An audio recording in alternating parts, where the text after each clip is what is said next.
Good morning, good morning, good morning. My name is Shawn Dexter and I welcome you back to the Mango Grove. I'm here with you today with a special, beautiful, gorgeous guest, and her name is Krisha.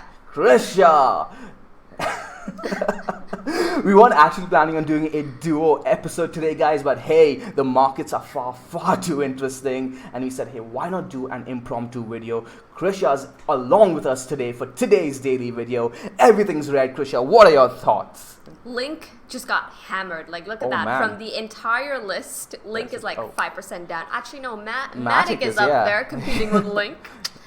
So that's not too bad. But tell them what you're going to be talking about today, as in like what charts we're going to be going over at least. So today, actually, guys, buckle up, get comfy, get yourself a drink, because we have a lot to talk about. I'm actually really tired. It's one of those days where I woke up, even though I slept a lot, I felt exhausted. And it was also squat day, so I'd wake up, go to the gym, do legs, and I'm exhausted. But we have a lot to talk about. We'll be talking about Bitcoin. We'll be talking about Link. We'll be talking about Ethereum. We'll be talking about the S&P. And hey, we'll also be talking about gold. So a lot to talk about today. Like I said, get comfy, guys. Get comfy. It's going to be a longer video. Yeah. So there's a lot of interesting things happening on many of the charts that I feel requires screen time.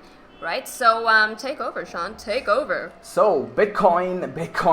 What is Bitcoin doing? Everybody panicking. Everybody in a very anxious mode right now. But the guys at the Grove, the guys at Mango, aren't that anxious, aren't that afraid, because nothing is surprising us here, right? Nothing at all. Let's go ahead and turn on the Mango ribbon. We have a clean chart over here for the most part. We've been looking at something special that nobody else at any other community has been looking at. We're going to go ahead and turn off everything over here. And what we're going to do is turn on the 34 EMA over here. By the way, guys, the Mango ribbon, completely free. Just go ahead and shoot either me or Krisha a PM, preferably her, because my PM is getting spammed and it's getting overwhelming. So we've been looking at this 34 EMA over here for the past 4 days, and we've been saying, hey, there's a chance that Bitcoin is getting accumulated along this EMA over here. And what do you know, Krisha? Last night, Bitcoin coming down again and wicking right off that 34 once again. What are your thoughts? I mean, we're pretty much like smack on it right now. Again. And dude, I mean, there's still there's so many hours still left on that daily candle. This could still very well be another wick. Do we wick up again, or do we take out this low over here? What are your thoughts? Is that sentence we take off this low? I don't think so. No, I don't think so. I think it's taking out that wick right there. At around this one. That's right here. Bad, yeah. I think the 9.2K is going to be. I think key. That could be a key level, and I think if we break that one, we could see continuation to the downside. Yep. Thoughts? No, I agree with you. Losing 9,277 over here, and this is a product of her trend analysis studies from the Seed program. She's getting good at this. Yeah, actually, I learned a lot. I was just going through all the modules. I'm like, oh man, this is something new. Gotta watch this again. But hey, we do also actually have a pattern. Krisha specializes more in patterns, and I'm more of a trend guy. As you guys know, losing this wick over here would be very bad for the trend. We have already, by the way, lost the daily uptrend, and we have been putting in a lower high. Do we bounce over here and put another lower high? That essentially confirms what I've been again postulating over. Last night I drew a pattern over here. There we have it. A falling channel, a falling wedge. What do you know, Krisha? I drew this last night and we wicked right off it, right? Could be a coincidence, but I don't think so. I've been using candle closes for this, and candle close over here, candle close over here, candle close over here, candle close over here, candle close over here, and this candle close as well, right? We came down, wicked off it, and bounced, and that was a really good trade opportunity for everybody looking for confluence, right? Have your 34 EMA that we've been looking at for the past 5 days. Bounced off it once, bounced off it again, and you take that trade over and over again until it stops working. Now, mind you, I am in no trade at all, and even though the markets are so horrendous right now, everybody's panicking, everybody's bearish, I am in a stress-free Mango style mindset right now, right? And I talked to you guys about this like what, on Saturday, about how important it is sometimes to just do nothing, because when you're doing nothing, you get to be calm, you get to be analytical, you get to be calculating and be patient for the next opportunity. If you're too panicky and you're scrambling around trying to get out of your positions, worrying about your current positions, you miss out on opportunity. And this is a beautiful example of not being in any trade at all. Is a very stress-free position. Actually, I have to take that back. Krisha is actually in one particular trade. But we'll go over that one later. Let's not get ahead of ourselves, because that's not on Bitcoin. I am not in any any range Bitcoin trade right now. But this coming back to this chart, coming back to this chart, albeit I do have one very long-term position open on Bitcoin, and that's about it. As far as range trades go, there's nothing on. But no, I noticed something. I mean, it's cool. Look at Shawn, drawing a falling wedge like that. He's getting onto that dark side, that dark pattern side. But you guys know I use it only as a secondary or tertiary tool at most. I'll never really put too much emphasis on these things. Never. Okay, so here we are. I kind of, this is very interesting, because in my last video, in fact, in our last duo video, I actually highlighted this possible, rising wedge for you guys, right? So it was right here, at the break, and where is that? Something like that. Something like that, right? Yeah. So yeah, I kind of had that drawn for you. The last time we did do a duo video, and what do you know, we had a break over here, and decent volume, and then we had the retest, we had the rejection of that rising wedge, only to kind of, now we're trending sideways. And Shawn, in that very video, he spotted out this 34 EMA, and what do you know, so we've broken to the downside, but now we are, I mean, I like this. I think there's volume profile to this, this descending wedge, gorgeous. This falling wedge. So this could very well turn from a bearish pattern to a bullish pattern. And right now, it seems like it's actually following that the trend line, right? The bottommost trend line of that falling wedge. So definitely something to watch out for. But what are your thoughts? Do you think we're going to break the 34? The downside, or to the downside. We could wick all the way up as long. So here's the thing, right?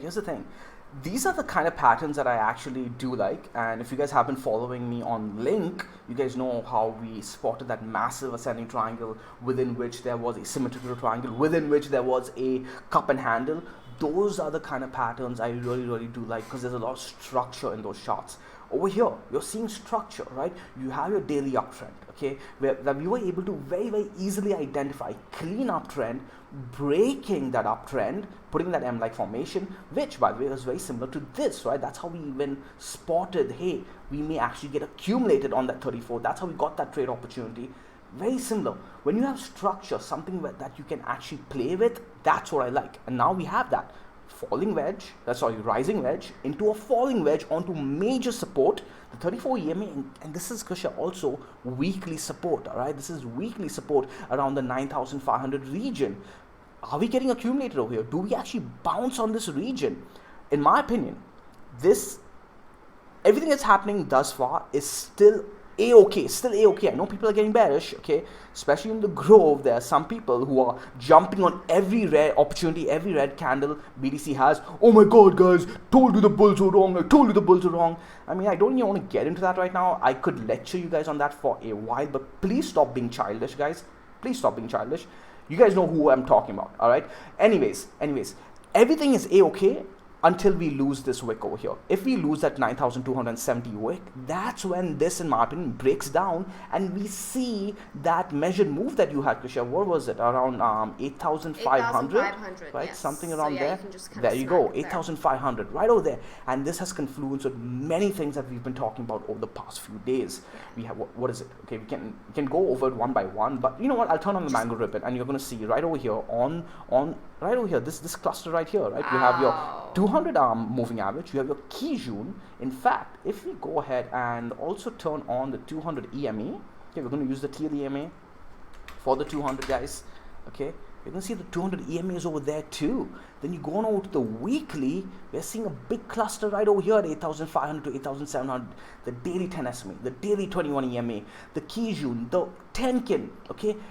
Things are beginning to become a little bit more clear. All this while we've been wondering what happens. Do we come down or do we not? Do we come down or do we not? Now, I'm not saying we come down for sure, but we have something to play against now. If we lose this wick over here at 9,277, I do think I'm going to put a high probability of us coming down over here, and I would be betting on a bounce over here. Does it need to go my way? No, of course not. We could, by the way, guys, these are major weekly levels. We could completely come wick onto 8,400 as well. It's a daily support, 8,300, 8,400. So be very careful trying to be overzealous and putting big positions over here, okay? You could get your account liquidated. Be very careful, guys. And I've seen that happen far too many times with new traders getting overexcited. Okay, so if you've been patient thus far and you've been waiting, don't get ahead of yourself. Don't get ahead of yourself. So yeah, going back to what I was saying, everything's okay, but we could again get picked up on that 34 EMA on this weekly support. This is still weekly support, guys. All right, this is still weekly support. By the way, I do want to talk about something on the weekly open. A lot of people are asking me, Shawn, why didn't you long the weekly open right over here? We closed the candle green. Well, for a couple of reasons. One, I wasn't too interested in being in a trade when things are this uncertain. The macro markets are looking uncertain too. Okay, I do keep, believe it or not, guys, even though I don't talk about it much, I keep an eye on almost all markets, at least cursory, and macro markets weren't giving me too much confidence. We were in the middle of the weekly range over here, Krisha. Okay, we're sitting at around 9,900, which is literally the middle of the range. Now, there was an opportunity over here to long the middle of the range and play it to the top of the range, but that played out almost instantly. Okay, I don't think you had, let's go ahead and clear it out and look at the 1 hour time frame. I don't think you had much of an opportunity to play that out. Where was it? I think it was right here. Yes, it was this symmetrical triangle. This symmetrical triangle where we closed the week really, really well. Yeah, 23rd Feb, right? And we had the play move to the upside. That was it. That was the play, and then it got sold into. So the weekly range played out, guys. Played out. Now you simply are sitting against weekly support.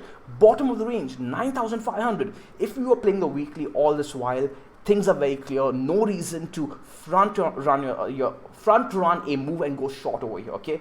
If you are shorting, you're shorting into weekly support. Keep that in mind. So be very careful on how you're playing these trades moving forward. You'll actually go back onto the weekly, because I think, so how many days? I mean, we just started this week, okay? So we have quite a few days on this candle, on this weekly candle. But I think in terms of just price structure overall, to really see, who's winning the tug of war here, the bulls or the bears. And right now, just with the past two candles actually, and we're currently on the third one, but I feel like the bears have the edge here, at least on the weekly. We have, look at the wicks.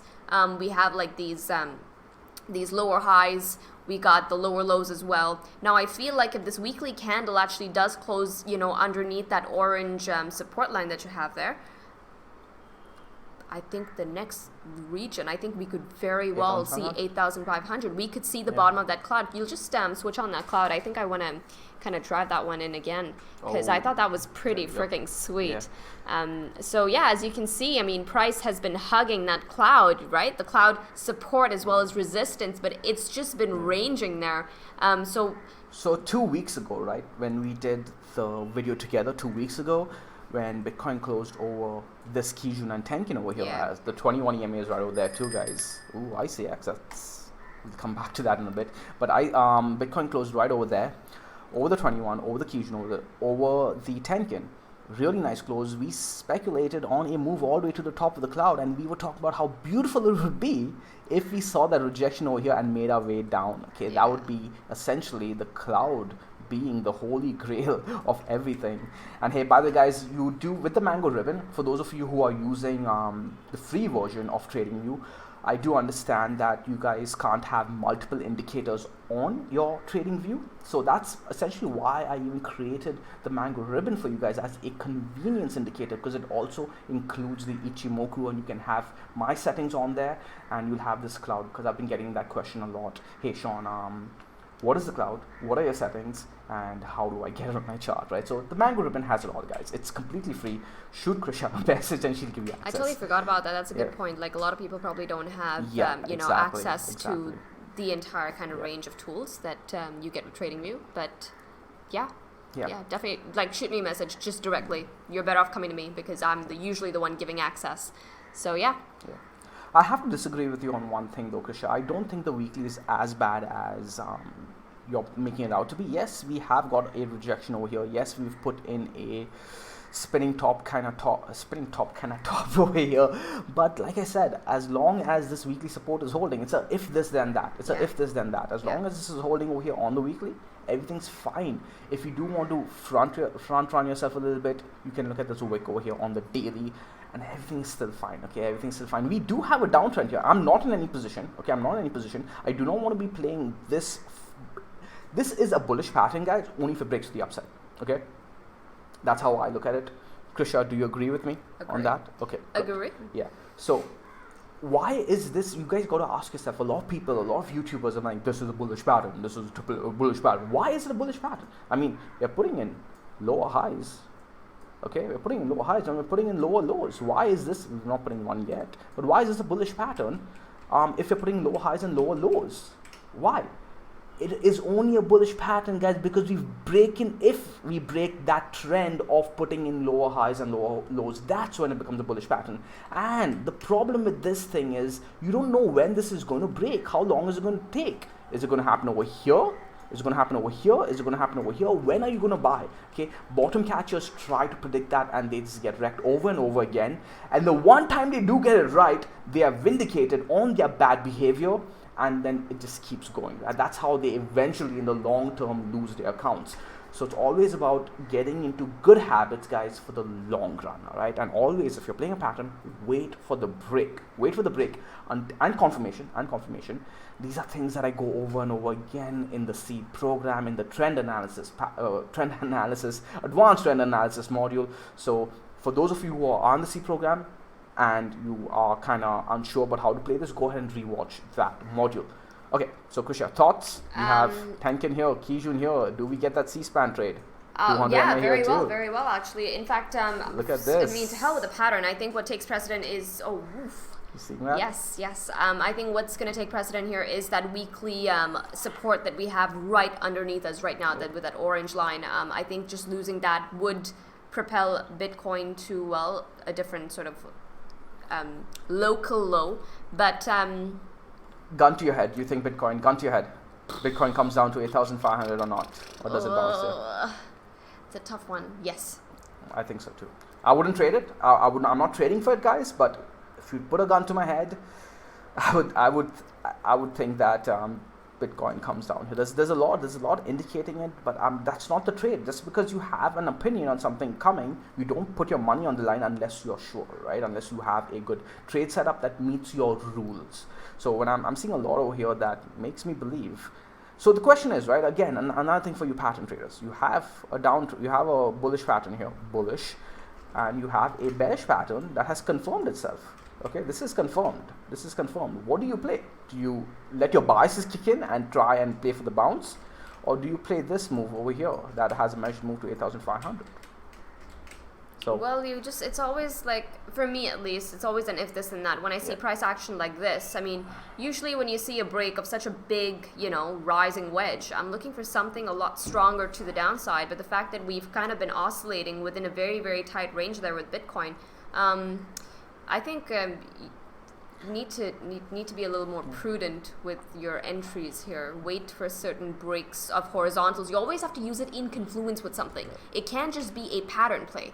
It has to be in confluence with a horizontal or with an EMA or something a little more, that has a little more meat to it. Just playing the patterns is just dangerous. It's risky. It is extremely risky because patterns, like especially wedges and diagonals, it's all subjective. It's too subjective. I mean, I could be drawing it like this. Someone else has a different pattern on their chart. They draw it something, it would look entirely different. So all of that needs to be taken into account. That's one of the reasons why I am so hesitant when it comes to patterns, because trend lines, right? Diagonal lines. How do you draw them knowing that that's the only way to draw it? Yeah. Okay, because some people might be using only wicks. Okay, some people might be using only candle closes. There's so many ways to draw trend lines, guys. So many different ways. So be careful with that too. Okay, that's why I like things that are a little bit more objective and takes my like design out of it, it takes my bias out of the picture, because it's very easy to get caught in your own biases, very easy. So be careful with that, guys. So is there anything else you want to talk about before we move on to another chart, Krisha?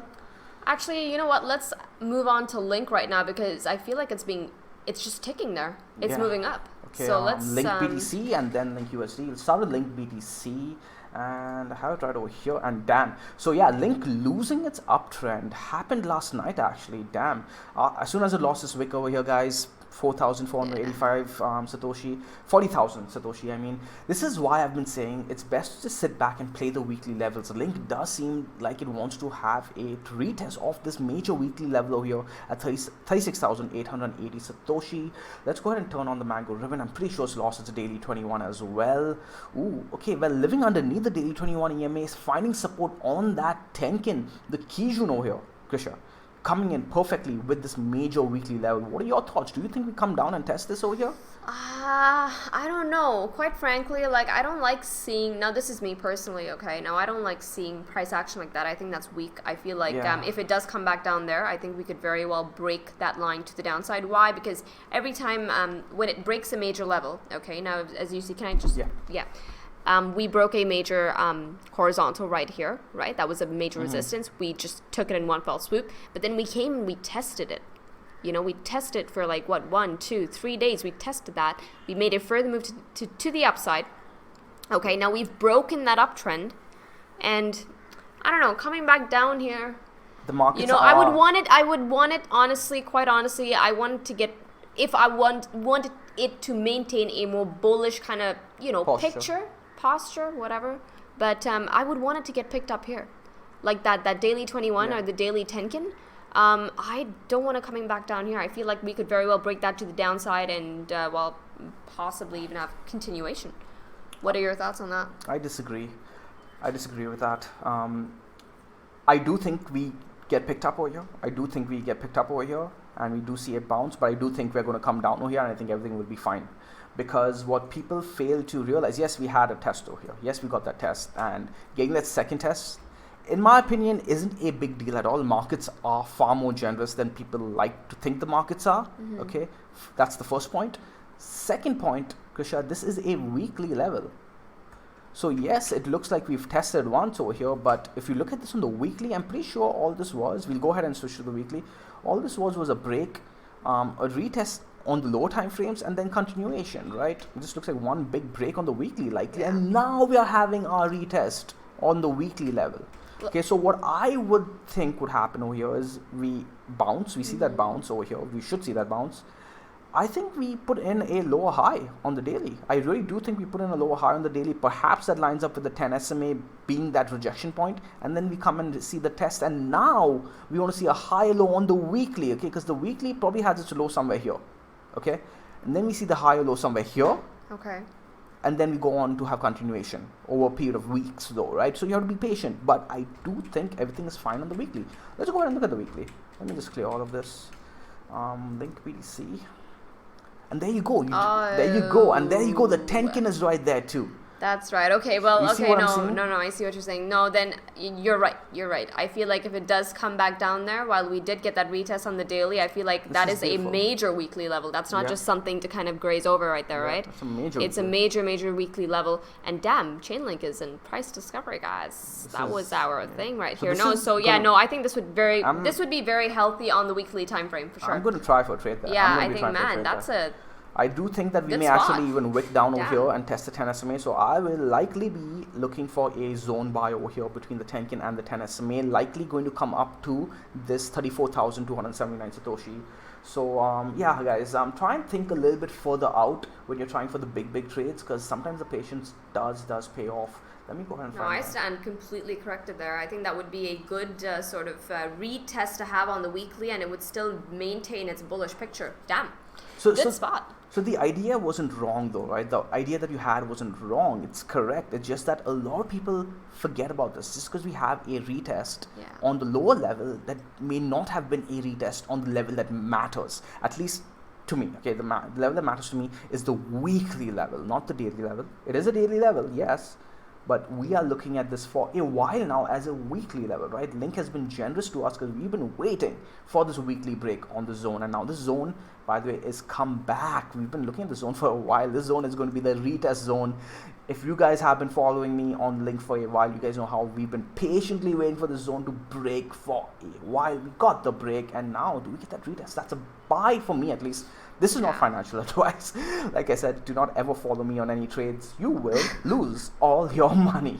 So yeah, that's Link BTC. Let's go ahead and check out Link USD, Krisha. Yep. Or do you want us to show to? No, let's do Link USD. I feel like there's something. Is Link USD? Ooh. Similar story over here. Yeah. Rounded top. Okay, the rounded top. And living underneath coming down to this blue box strategy that we've been postulating over. So what were the ranges that we've been playing on Link USD? Okay, again, very similar. Very simple. $4.80 to the top. We had $3 and was it $4.10 in the middle? No, sorry, $3.80 to the bottom. I'm forgetting the range right now. You have it right there. Oh yeah, there you go. Yeah, sorry. It was $4.08. I say it's simple and then I forget. $4.80 to the top, $4.45 in the middle, and we had $3.88 to the bottom. Right. Currently, it does look like we are losing that range to the bottom, guys. Not the prettiest look on the daily at all, and this is why I was thrown off, because I did not expect this to happen on the USD chart. To be completely honest with you, I thought we'd get picked up over here and see a bounce at least on that first test, but it depends though, right? The day hasn't closed yet. Does this just end up being a massive wick and we close above? If we actually defend this Tenkin and daily 21, guys, I'd be expecting a move back up to this 10 SMA over here. But if we lose this, I think we see a retest of the Tenkin 21 and a move back down over here to $3.50. So the USD chart over here, not the prettiest. We have lost the daily uptrend. Put in a double top over here, okay? Double top over here. Actually had a liquidity hunt, in my opinion. Swing failure pattern right over here, guys. This is it. Closing multiple candles of the 10 SMA. Getting that retest of the 21 Tenkin, just like we expected, just like we talked about on Saturday's video, I do believe. But I wouldn't have expected us to lose the 21 almost on the next day. This is not a pretty look, Krisha. What are your thoughts? No, I agree. So I think tomorrow is going to be very, very telling in how this candle closes. Yeah. Albeit, I feel like it'll be too late if price just keeps continuing to the downside, right? Just catching a trade. And just notice how price has been sort of, really trending on that 21 EMA as well as the 10 SMA. I think that's been pretty neat. Just losing that 10 SMA should have been the first sign that, hey, perhaps, just the distance between that 10 SMA and the 21 EMA, what is that percent? I think that was... it looks heavy. Ooh, 8%, 9%. That was 8%. Like, just losing that 10 SMA was that first sign of saying that, hey, you know what, perhaps Link USD wants to cool off. I think that was the first sign, but losing the 21 EMA is going to be it's going to be something very, very different that we've done, since Jan. It's going to have confluence with losing this, sort of looks like this is not a head and shoulders, probably does look like one of the lower time frame, but the psychology over here matters, right? We have a push to the upside, a weak push, a nice drive, a double top, and then failing to see continuation. That psychology to me looks very, very toppy. And we've lost the daily uptrend too now, losing a 21, losing the Tenkin. In fact, I'm going to put this blue box territory a little bit lower, and we have the Kijun lining up. I would not be surprised if we come all the way down to $3.29. Krisha, does this indicate possibly even Bitcoin having a move? Possibly, it's hard, right? You don't, like when Bitcoin has been hovering, 100%. Link has been running, so it really depends on the correlation of Bitcoin versus another altcoin like Link. Yeah. Let's go and get onto that weekly, see what Link is doing on the weekly there. On the USD. You spotted something really cool on, Link BTC on the weekly. What is it doing here? Well, but it's still, even coming down there, you think it could test, but the Tenkin, I don't know if you'd put too much weight on that, considering there's not a lot of price history on this one. No, I wouldn't put too much weight on this actually. But what we could do though is remove everything. Okay, have a very, very clean chart. And let's go ahead and draw horizontals. Okay, we have a major level right over here. Oops. Okay, so let's use the orange line, guys. He's got his horizontals on already. Yeah. So the orange lines are going to be your weekly levels, guys. $3.42. That's going to be major, and then again right over here at $2.94 or $3. Let's round it off to $3. Okay, so you guys are seeing how tired I am today. So we have $3.42 as a level where you'd want to see a bounce, but again, it could come all the way down over here to $3 and still have a Link has done crazy things like that, right? What am I looking at over here? Just to show you guys, let me pull up my brush. It's right over here. Have this W-like formation with a neckline right over here, right? And then again, we have a horizontal right over here. So So you're gonna have to put down the play right now. I mean, just breaking this current, let's say, this current horizontal at 3.85, at $3.85 per Link. I think just breaking that and closing a weekly candle underneath that would propel, Link USD to that next kind of zone sitting at $3.50 roughly. But we could very well get a retest of the break of that W formation, right? So, and I think it would still kind of maintain that weekly uptrend. Yeah, that's the thing, right? that is something to note there. So watch out for that. Link USD has not put in a higher low on the weekly just yet. Okay, it has so much room to play with. And usually, it's great when you are riding the trend to the upside, but it starts beginning to hurt when it starts having that pullback, and this is where you as a trend trader, you get tested. Can you hold? Can you have the stomach to sit through those drawdowns? Because those drawdowns can be severe, right? We've had already 25% drawdown from the tops, but if you can, you get rewarded, perhaps another 50% move towards the upside from here, right? So how you play it as a trend trader does matter. Okay, Krisha, any thoughts before we move on to ETH? No, I think that's it. I think ETH is a very fitting next coin to kind of go over. So start with the daily on Ethereum USD, and what's Ethereum doing over here? Okay, so Ethereum has actually taken out the low over here at 255.67. That's what I've been eyeing over the past few hours before we saw this video, and Ethereum taking that low out over here has me a little bit concerned. So what do we have over here, guys? We have a bunch of lower highs, right? Of low highs, but we also had these wick highs over here, high lows that gave the bulls hope. And the question always was, does this break to the upside? Does this have a bullish break, or does this have a bearish break? Either way, there was a big move to be had towards the upside. We had a move to probably $308 on the daily levels, and perhaps even $350 if you looked at this as a massive bull flag along with confluence with your weekly levels right over here. I was looking at $360, $350, guys, if we had that bull break on the weekly towards the upside. However, with this price action over here, and Bitcoin and Chainlink, looking at everything, looking at the coronavirus scares, looking at S&P, looking at the fact that gold had a rally, gold is pulling down now. I'm going to talk about that soon too. Does the theme also give people an opportunity? Perhaps 222, losing 222. Next, I'd be looking at 198. This, guys, could be looked at as a descending triangle, a measured move. Krisha, what would you do? Take from here to here? That's right. Or a little bit more conservative, somewhere like that. Would be around $222. Okay, I don't want to get too exact with those kind of things, but that's what I'd be looking at, guys. If we actually, a clean way to look at this, guys, is a candle close underneath 257, and I'd be looking for a move all the way down over here. A candle close underneath 257, and I'd be looking for a move to at least 223, perhaps put in a lower high.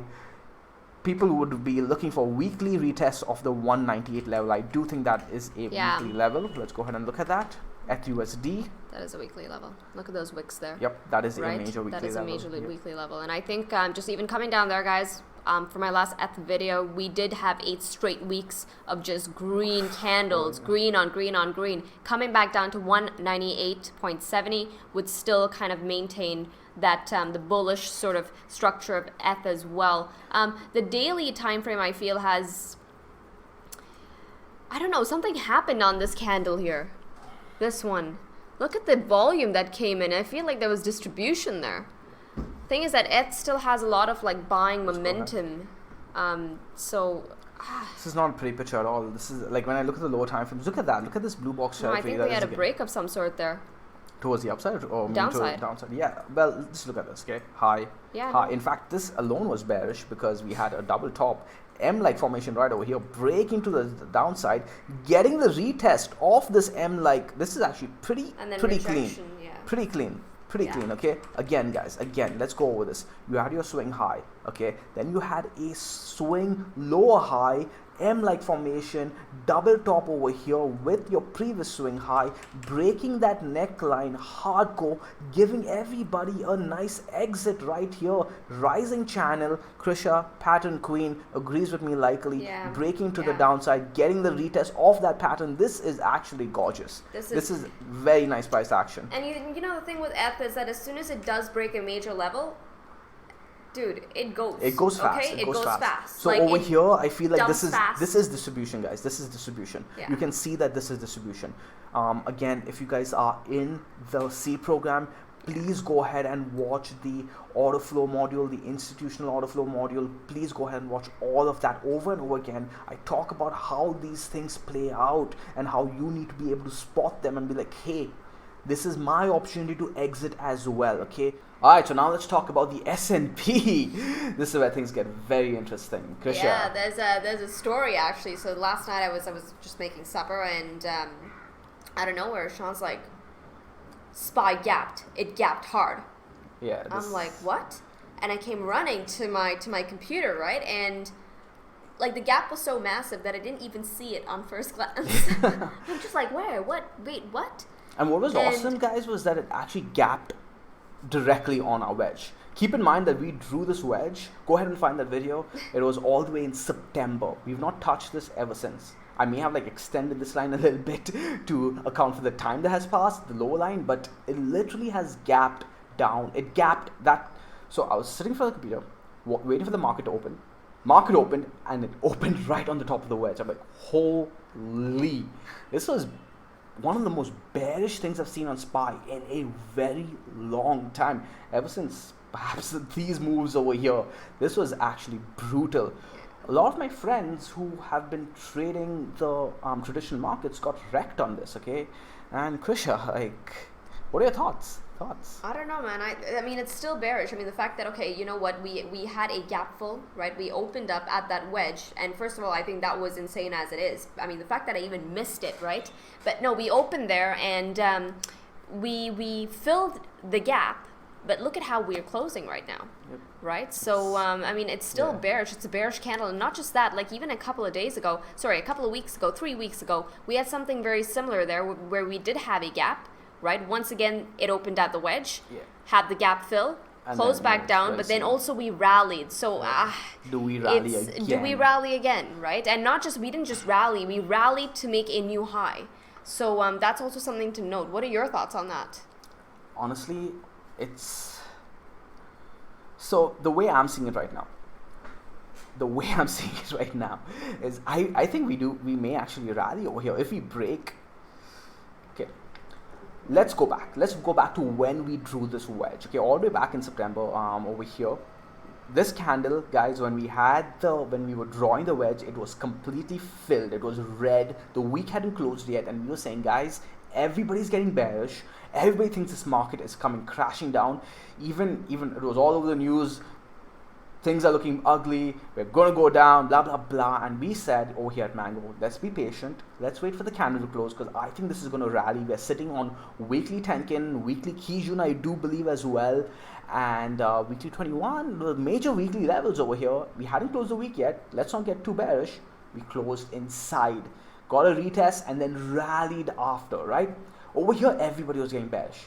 Over here in this zone, everybody's so bullish. When I have real life friends who do not know too much about trading, playing the markets and getting so excited about it, this to me is a red flag, right? This is a big red flag that everybody's making. Everybody's getting really excited. Market looks very, like, what's the word I'll be looking for? Bubbly, very frothy, right? Very frothy.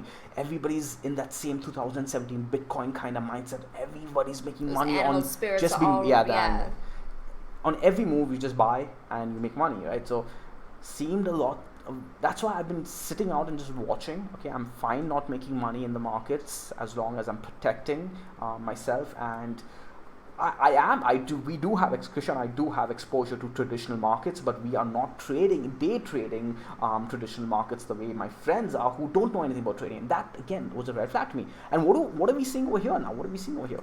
Well, we are seeing this wedge, which again is typically a bearish formation. We have broken it to the upside, and I talk about this pattern a lot in the seed as well as in the Mango Grove, right?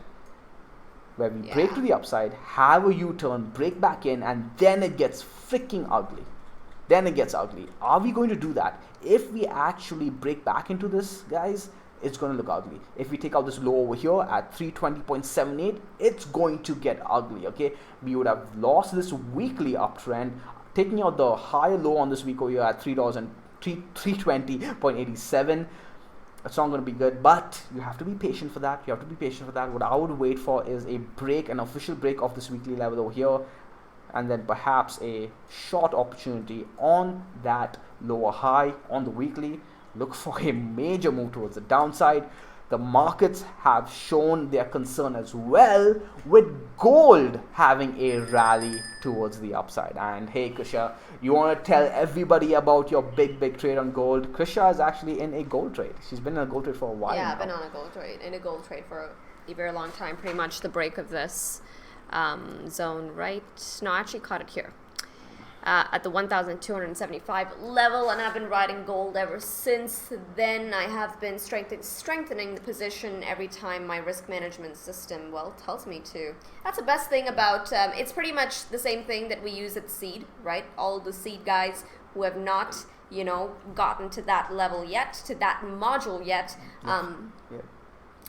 that's the meat of it. That is the gold right there. That is the gold. No, but it pretty much has kept me in the trade all this while, and I've just been strengthening my position just based on that. But right now, gold, I mean, just it's bullish. Just look at even after that candle. Even after that candle, as in, like, I'm just riding it. I'll be completely honest with you. I'm just riding the trend, and I have let my system take over. I'm trying not to have any emotion on this, no biases. It's been pretty impressive, to be honest, guys, to watch her simply. She checks the chart on this once a day. That's it. And she just lets loose after that. She doesn't check it until the next morning that she wakes up. And I've been impressed. I didn't think she'd have the discipline to stick to this. She sat through this. And I'm like, are you going to get out of your position? No, she didn't. She stuck to... like I said, no emotion. I let the system take over. I let my risk management system dictate when I have to get in, when I have to get out. So everything is pretty much covered for. I'll just come and, look at the trade just for my information, right? So just to see what the markets are doing. But that's just a part of my daily routine. But no, I think gold is strong, especially with the whole macroeconomic situation right now. I feel like that was one thing that kind of led me to take this trade, quite honestly. Just looking at, interest rates and everything all over. And not just that, I was just looking at how gold has been reacting in terms of just price action, right, to certain levels. And based on that, I took a very, very, very calculated trade on gold, and it's paid off. It's paid off well so far. So no, I'm still sitting pretty in the trade. So when you catch a trend like this, guys, it's not going to happen often. It's not going to happen often that you do.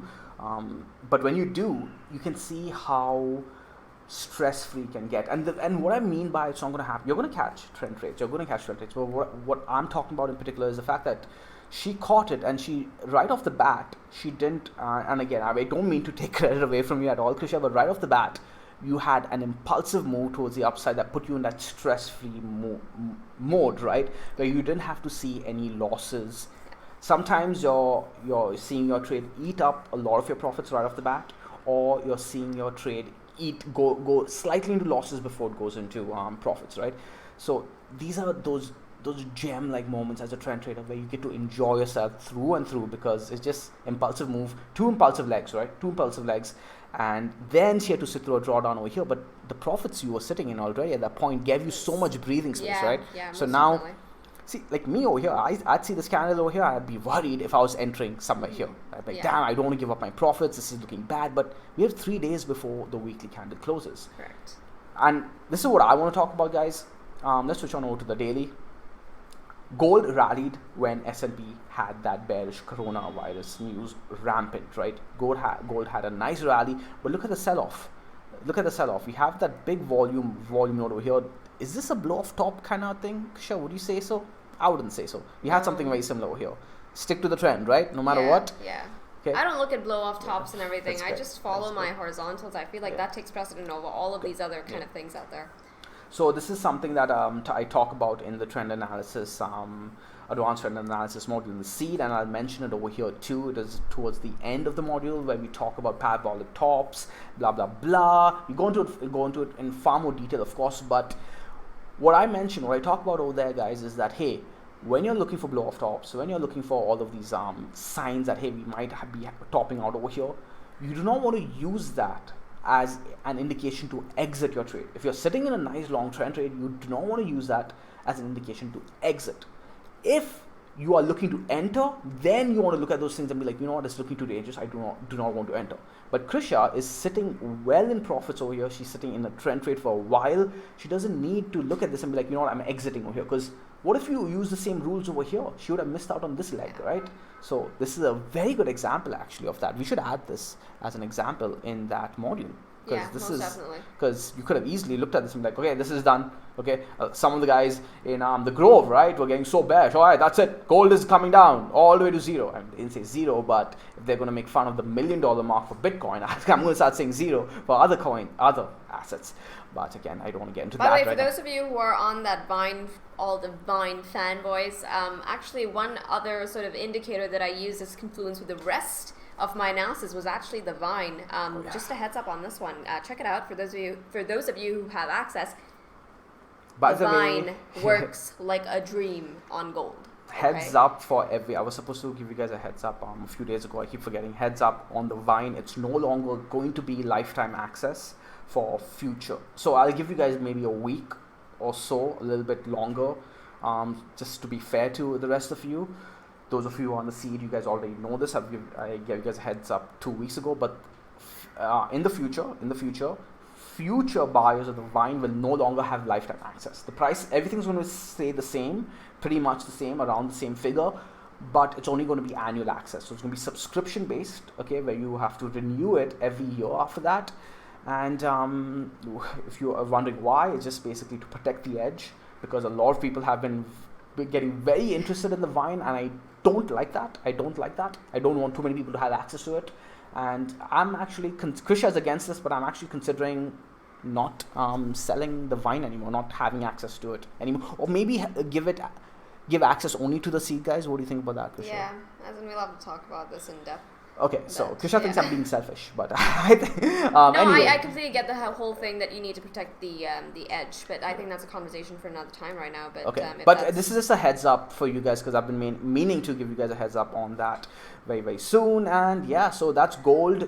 So gold having that rally, Bitcoin not having the rally, Krisha. Right, Bitcoin, then again, Bitcoin didn't dump either. How do you look at this? Gold seeing the rally, but gold's having a sell-off. If we go back to gold over here and we look at the 4-hour chart, you're seeing it getting picked up actually. Not bad. What is this? This is the major level, mango ribbon, 21, and the tanking getting defended. This candle is going to close in 4 hours. This is going to look like an opportunity perhaps. Let's see how this plays out. In terms of, like, if you just look at gold, I mean, Bitcoin is as good as digital gold, but in terms of, you know, who has the most market share, of course, your physical, just gold, the actual gold will have more of the market share because a lot more people are comfortable with the whole concept of gold. So I don't know if it's going to be kind of, you know, directly sort of correlated when it comes to price, not in terms of, oh, okay, if gold had a rally, Bitcoin should have a rally as well. Yeah. It's not gotten to that point yet. Yeah. Okay, so that's something to, at least that's my sort of take on it. So Krisha has a really, really good point, that people aren't, this is an indication that Bitcoin is still in that risk on or risk off mindset for investors, where if the market is looking really, the macro market, all markets are looking bullish, they are going to be risk on across all assets, and if the markets are looking bearish, they're going to be risk off across all assets. But there's a dent in that theory, Krisha, because Bitcoin should have dumped along with S&P, should have had some correlation with S&P. So I think there's a bit of hesitancy over here, because last time around when gold had a rally, Bitcoin did see a rally a day and a half later, I do believe, or was it an hour and a half later? One of the two, a day later or an hour later. No, I'm not saying that Bitcoin is as good as digital gold at this point. If you kind of just even look at the fundamentals of Bitcoin, but I'm not saying that it's correlated with, well, say, things like the S&P and stuff or other indexes across the board. But I don't think that it doesn't have to always move with gold. It could move later. Yeah. But that exact correlation does not necessarily have to be there, because gold still has more market share. People are a little bit more comfortable with gold. They're more comfortable with gold. So for now. This is where we can start going into demographics, and we can talk about all of that. If you guys are interested in fundamentals of the macro market, please go ahead and leave a comment down below. We can talk about that stuff too. We can definitely give you guys our thoughts, and we have a lot to talk about that in terms of those topics as well. So so that's pretty much it for today, guys. There was a lot to talk about. We talked about Bitcoin getting picked up along that 34 EMA. Let's go ahead and look at it right now. 34, not 32. See, it did get picked up again. Got wicked right off it. The secret mango EMA. Keep it in this channel, guys. Don't go ahead. Don't tell your friends. Don't tell other channels, because, hey, it's our secret. Okay, the 34 EMA right over here has been really good for trade opportunities, wicking off it over and over again. But the question is, how long will this last? Do we see a break of this falling channel to the upside, or do we see a break towards the downside? Stay tuned for the next episode of Dragon Ball. No, that was some childhood nostalgia right there. That was Bitcoin Link. Not the prettiest picture either, guys. ETH. Let's see. ETH is going to tell a story for us. ETH is going to tell a story. If this breaks to the upside, the entire market is going to be really happy, because that all coins are likely to follow. That's at least the narrative that is being pushed. S&P. So right now you guys are not seeing what this looked like, but this opened up where we didn't have this wick at all. Okay, for those of you who aren't familiar with what the gap looked like or what a gap is, all it had was the candle over here. It was a green candle, and this gap was completely empty right over here. And went to sleep, woke up in the morning, and this gap actually got filled and got sold into immediately. That is bearish. But do we rally again? Does the market get another FU and we rally off this wedge, or do we break into it? That is what is left to be seen. Breaking this neckline, in my opinion, is when I would get bearish on this market. For now, patience. Coronavirus is beginning to become a little bit more of a scare. And I've been telling you, Krisha, everybody has been underestimating this coronavirus, all right? It's SARS 2.0, no big deal. No, it is a big deal. Because people were afraid for SARS, everybody was a little bit more cautious. People were taking the right measures, and that's how things not spread. That's how things stay contained and doesn't spread. But when everybody's being overconfident, and you start making out with somebody who has coronavirus, and be like, yeah, it's just SARS 2.0. Don't worry about it. It's different, guys. And also keep in mind that with SARS, what's called the symptoms. Okay, the patients were showing symptoms before they were contagious. With coronavirus, it's the opposite, okay? They're showing symptoms only a week or two after they get contagious. So there's that too. You can just imagine how much more dangerous that can be. So be a little bit more careful, guys. I'm not trying to spread any fear over here, but all this to say, this is very well having an effect on markets as well. So clearly, something to note. Clearly. I think with that, guys, this video do it the mango way. Everything. Do so it the stress with this, way. Man, go on. Now you can say your tagline. I was going to say, even with this, do it the mango way, do it the stress-free way, do it the patient way, and wait for the opportunities. We'll see you guys in the next video. We hope you enjoyed this very, very long mango episode with Krisha and me. See you next time. Ciao, guys.